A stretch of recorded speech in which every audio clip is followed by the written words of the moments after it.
Friends, ఇప్పుడే అందిన వార్త. పార్టీ అధ్యక్ష పదవిపై BJP MP Etela Rajender shocking కారణం వెలుగులోకి అంటూ లేటెస్ట్ అప్డేట్ అయితే రావడం జరిగిందండి. సో ఆ వివరాలు ఏంటన్నది వీడియోలో తెలుస్తుందా. వీడియోని స్కిప్ చేయకుండా పూర్తిగా చూడండి. కంప్లీట్ ఇన్ఫర్మేషన్ అయితే అర్థమవుతుందండి.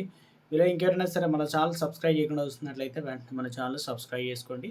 ప్రభుత్వం నుంచి వచ్చే లేటెస్ట్ అప్డేట్స్ అన్ని కూడా మీ ఫోన్ నోటిఫికేషన్ రూపంలో అందించడం జరుగుతుందండి. చూస్తున్నారు కానీ లైక్ చేయడం మర్చిపోతున్నారు. దయచేసి లైక్ చేయండి. లేట్ చేయకుండా ఇలాగే తెలిపోదామండి.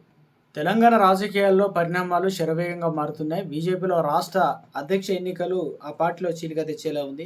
గత కొన్ని రోజుల వరకు తెలంగాణ రాష్ట్ర బీజేపీ అధ్యక్షుడిగా బీసీ లీడర్ను నియమిస్తారని వార్తలు వచ్చాయి.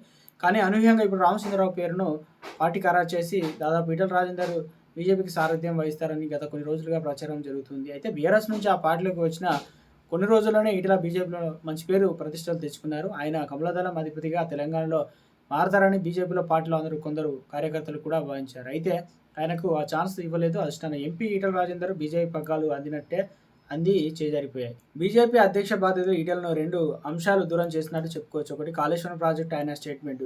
ఇక కాళేశ్వరం ప్రాజెక్టు విచారణలో ఈటల రాజేందర్ ఇచ్చినటువంటి స్టేట్మెంట్ అందరినీ ఆశ్చర్యం కలిగించింది. బీఆర్ఎస్ హయాంలో ఈటల ఆర్థిక శాఖ మంత్రిగా పనిచేశారు.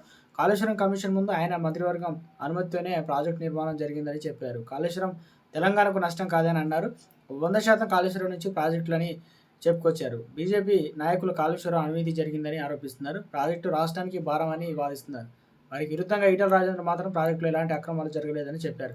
కవిత బీజేపీ పైన చేసిన ఆరోపణలు. కేసీఆర్ కవిత రాసిన లేఖలో ఆమెను అరెస్ట్ అయిన సమయంలో పొత్తు కోసం బీజేపీ నాయకులు వచ్చారని పేర్కొన్నారు. వ్యాఖ్యలు బీజేపీ బీఆర్ఎస్ ఒక్కటే అని కాంగ్రెస్ పార్టీ ఆరోపించింది. కవిత కామెంట్స్ ఆరోపణలు బలంగా చేకూరింది. అంతేకాదు బీఆర్ఎస్ పార్టీ నుంచి వెళ్లిన ఈటల అధ్యక్ష పదవి ఇస్తే అది నిజమైనట్లు అవుతుందని బీజేపీ అధిష్టానం ఆలోచించింది. దీంతో బీఆర్ఎస్ నుంచి బీజేపీలో చేరిన ఈటల రాజేందర్కు అధ్యక్ష బాధ్యతలు అప్పగించలేదు.